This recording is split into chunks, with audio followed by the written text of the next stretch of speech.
Welcome to the Big Mike Fun Podcast, where you learn about advanced wealth building strategies from real estate investing to creating massive ROI and secured retirement profits. So pour yourself a cup of coffee, grab a notepad, and lean in.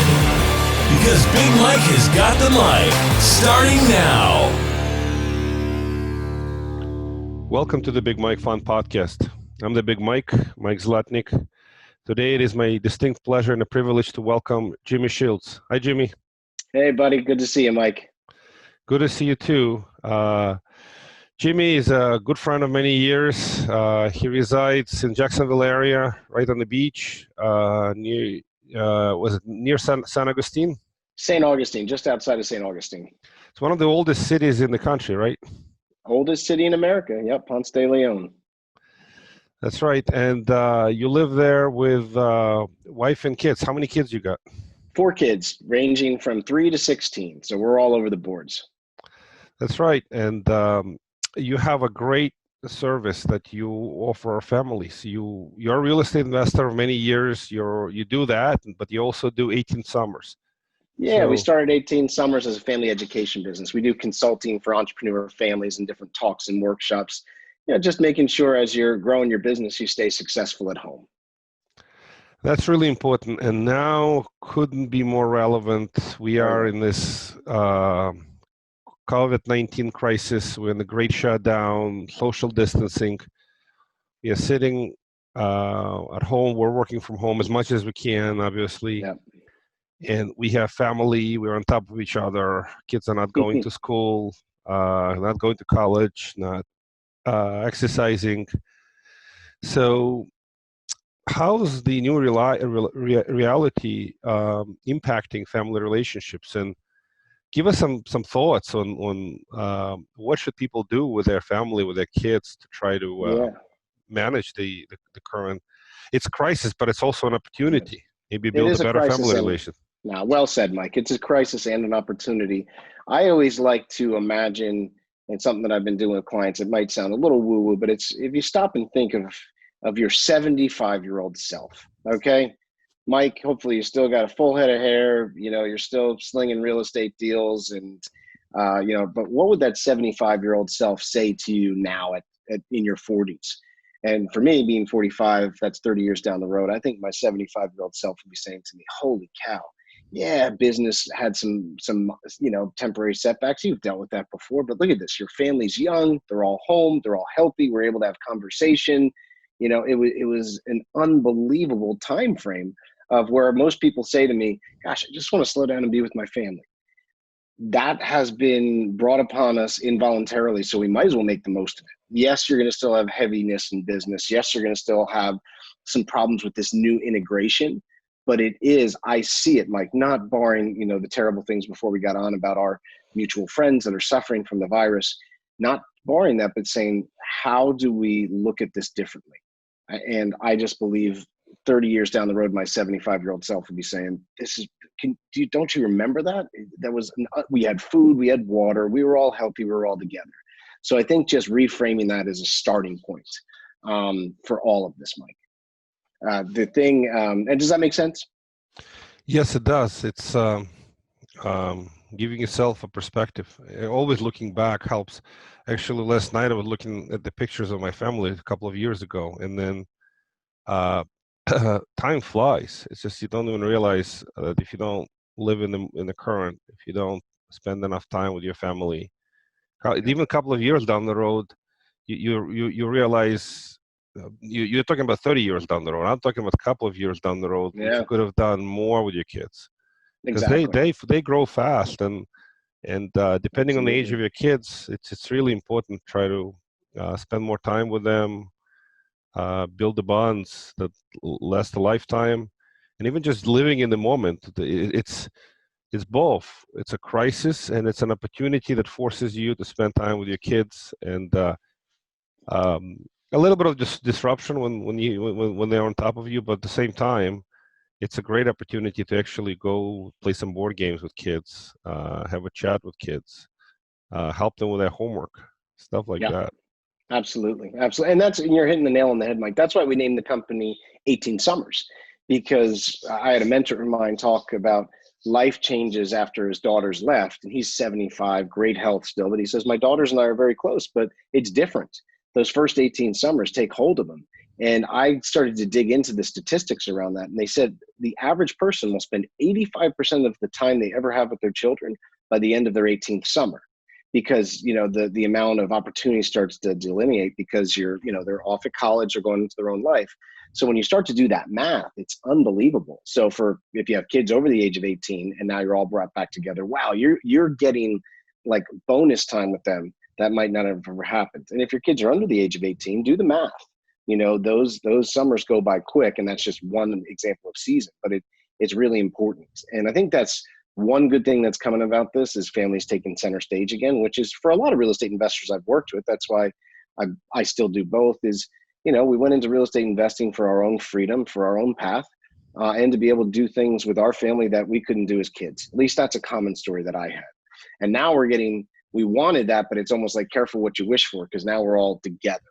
So for the last few weeks, Mike, as you can imagine, we've been super busy. My wife has been handling a lot of calls. I've been handling a lot of interviews and calls for how do we make the most of this? How do we make this help our family grow and not destroy our family relationships? Because I've had some pretty heavy calls, and I've come up with a couple of things that I think we can talk about today for a few minutes that might give your listeners a few ideas of support during this time that we're all in together. Sure, that would be great to hear. What are some of the best ideas you have right now for the families? I know you have the one-on-one time. That is your number one. I do. One-on-one time is huge, and it's going to be a little harder to have. But like for me, I'm probably going to go fishing with my oldest son tomorrow, because we're still allowed out to go down to certain bodies of water, and we're going to go fishing just one-on-one. So there are probably opportunities for one-on-one. I would also encourage with your spouse, have some time at night where you're having a cup of tea or a glass of wine, where you're having a conversation. Get one-on-one. You should be speaking with your spouse through this. At least that's what entrepreneurs do or investors do a lot, Mike, is they hold themselves off and they don't talk to anyone. I'm not saying to unload all the problems of the economies right now to your spouse, but have conversation. So one-on-one is huge. And we are navigating new ground here, Mike. This has not happened before. It's never been forced so quickly or so abruptly or in such mass. So one thing we have to all lay out for each other, whether you're the dad, the mom, kids, whatever it is, we're all still learning.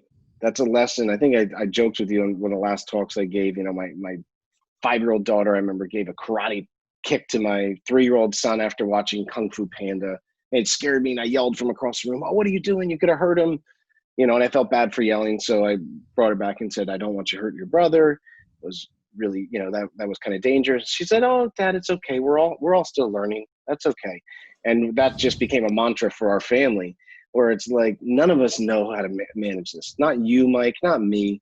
This is new. So if we all just take that attitude instead of, "Man, you should have known better. I'm on a podcast right now. You should have known better. I was, I had to do this school project, and you're coming in while I'm doing it." Whatever it is, we're all still learning. And if everyone can take that approach, it takes away that "you should have known better," because it's that "you should have known better," like expecting each of us to have, have a perfect understanding of what's going on and how to adapt and work together. We don't. So the first thing is, realize that we're all still learning.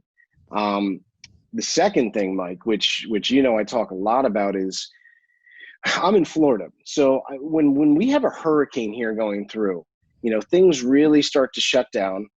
And a lot of times, I've gotten better at it. You'd be glued to the news. There'd be the same update every 7 minutes. They repurpose what they had just said a half hour ago, and they do it again. The biggest thing I'm seeing, whether it's from the adults down to the kids, is they are over inundated with the technology. And a lot of it is bad updates that we want to stay informed, but we don't need to know the coronavirus count every 12 minutes. We don't, because what that's going to do, it's going to take away deep work from them doing their school, from you handling your business needs and protecting your investors and working with them. So we really have to do some, what I'm calling tech distancing. We're all talking about social distancing. We have some tech distancing that needs to be done. Now, one of the best ways that I've learned is to start small. I'm trying to put myself into certain times where I am completely and totally unavailable to social media and email and phone, where I'm doing talks. I'm listening to a webinar about the economy and what it's supposed to be doing. I'm talking to investors, whatever it is, I'm separating. And people say, well, what's a starting point? For me, Mike, a starting point is this. We're home. We have this time together. Well, one of the old-fashioned ways of regrounding family life is family dinner. And now we pretty much have to have it together. Now, I taught with a school district up in New Jersey last year, and they came to me with an incredible statistic. And it said, I think I told you this one. It said the average person, the average family, 60 years ago, dinner was about 90 minutes. Now, the average time length for dinner now, 12 minutes. 12 minutes. And a big part of that is we've all gotten into a hurry to get back to some Facebook thread or TikTok or whatever it is, check an email. I just got a text. What I'm starting to challenge people is to start to feel a little bit of that tech stress shedding, is pick a time for dinner every day and have everyone's electronics off for an hour to an hour and a half. This will bring back conversation. This will take away scare tactics where you're getting hit with news all the time. Again, I'm not saying not stay informed, but have grounding for the people in front of you. Give yourself a little bit of a break from all of it. That is absolutely key. And I found that the people that are shutting off at least for an hour and a half a day around dinner time with their whole family, it's a decompression. You're feeling more relaxed. You're having conversation. You're not getting inundated with a statistic right then or a call that is a pretty heavy call. And that's another part that I'll talk about. But again, starting with that. And the second part, Mike, of tech distancing is we're going to be taking some big calls. I had a call last week where a friend of mine, he's firing thousands of employees. He's in retail. He has no choice at this point. So it's a pretty heavy call. I don't want to take those calls in front of my children. I'm keeping them informed. My teenagers, I'm keeping especially informed. I think they should know. My toddlers, I'm having different conversations with.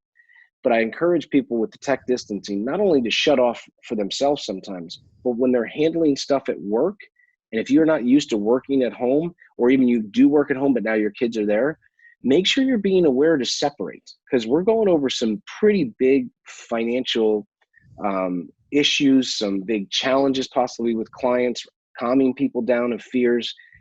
Make sure you separate from that. Don't just pick up that call or that text. Also, another thing, as you know, if you pick up that text, let's say, Mike, you have an investor that they're doing great in your fund, they're safe, but they just lost a ton of money in their business because they were in restaurant or retail, and you're getting that text, and you get that text where they're giving you a really sad update, you're gonna wear that on your face. And like I said, my daughter, when I was getting one of these, said, "Daddy, why are you so mad at me?" And I wasn't even paying attention to her. I was paying attention to the text. So taking the news, handling the calls, even if you have to go into the closet in your bedroom, just do that. Because if we try to have a weird integration where we're always available, we're in front of our family, we're taking a call, we're doing that, it can cause anxiety, it can cause confusion, it can cause discomfort, and we don't want to do that. Yeah, that's a great point. I'm going to translate and just use a different term. Yeah, don't multitask right now. It's almost like stay focused. And in general, multitasking concept is dangerous a little bit.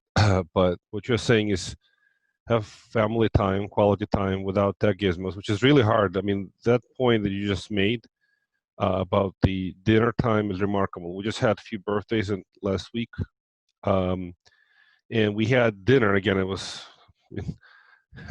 being on a in a video chat with other relatives who are 5 minutes away because of a social distancing, not having them come over, close relatives, is a little bit disappointing. But the challenge is we can't do it because we can risk, especially elder relatives, parents. You can't, too much risk. But one of the interesting things, you spend more time actually talking with your parents every day now. I mean, if you haven't, I talk to my mother every day now. I wasn't talking to her before every day, every few days, but my mother is turning 90, and It's sort of the strange. It reminds you life is fragile. Life is can break. Events like this could break life. So you spend Yeah. more time on the phone or Zoom or FaceTime. But the same thing. That back to the observation. So we have the birthday dinner, and normally we're here for a few hours, right, together at the table. Yeah. In a virtual environment, it was hard. You basically sit there, and you're right. It's the amount of time is cut a little bit because of this. Because you can't be at the table without tech gizmos. You can't see your family. So now the dinner now is literally with the iPhone in hand and having the conversation. But I agree with you. Having a break from from technology is very helpful. Um, anyway, back to 18 summers when the whole thing is over. Hopefully, soon. It's going to take longer than we think. It looks like we are now in a longer shutdown, and nobody knows exactly how long it'll take. But when this whole thing is over, just talk a little bit about 18 summers. What do you normally do? You have events, people come down to Jacksonville area, or where do you run them, and what do Yeah, they look like? We do family retreats. Again, as you said, Mike, I believe that the best way to strengthen family life is to separate the parts to strengthen the whole. I joke, I love big family gatherings, coming from an Irish Catholic family. I had like 7,000 cousins, and big family gatherings are great, but I found that especially with our teens or things like that, one-on-one time is important. One-on-one time is important with our spouse. So we usually do retreats down here in Florida, one parent, one child. It's a group of investors or entrepreneurs coming down. We also come up, like I told you, we were supposed to be in New York hosting for an entrepreneur group with families. So we do different workshops and retreats and talks. That's our main thing. We also are now, since there's been such a pressure, we have a micro course online because a lot of people are wanting to start practicing our principles while they're together. So that's the main theme of our company. Our goal is, again, there's so much out there, Mike, for success in our business, but there's not a lot out there to help businessmen and businesswomen succeed at home. And that is the focus of everything that we do, whether it's our retreats, our talks, our workshops, or our micro courses. We want to give you tools, strategies, and frameworks that are easy to understand, easy to apply, and see results consistently to keep family life strong as you continue to have a strong business. We don't want to take away ambition. We just want both of them to grow together. And that makes a lot of sense. And given the current environment, have you thought about running virtual events? So number of masterminds, and you know some of them will go together, the Freedom Founders, the Collective Genius. They're unlikely to run the next event in person. Probably it's going to be all virtual, whatever that means. So you're thinking to do something similar for 18 summers? We are, because, and what a good time and I'll keep you posted on that, Mike. We're starting to get more requests for that. So to have this time, since everyone's together, we might as well make the most. I love face-to-face time. You know what I mean? This is a great conversation, but when you and I are together in San Diego at a nice spot and we're having a conversation, it can go for 2 hours and we're like, wait, what just happened? So like you said, it's a little hard virtually, but what I found is we make do with the best we have, and that's what we have right now. And it's even more important. And I think that's going to be what you and I see, Mike, with the masterminds we're in, the different things, even my own family events. You're going to have to really hit on the absolute best stuff. You're going to have to craft it even that much better because you are not face-to-face. So attentions can wean a little more. So I think the quality of the content and the action steps is going to have to get even better. And that's going to help us all. Yeah, that's a great point. It's sort of efficiency in this online environment. You're more efficient. As long as the sessions are short and focused, at least my observation, you could do better rather than in an event. You could go to listen to 2-hour lecture. It's harder to do it virtually, but you could do fewer sessions. You could do more sessions, just a little bit more focused sessions. The one challenge is going to be, and I'm sure you can work out any kind of exercises that you do some kind of mini workshops. I guess you could do. Technology now is so good that Yeah.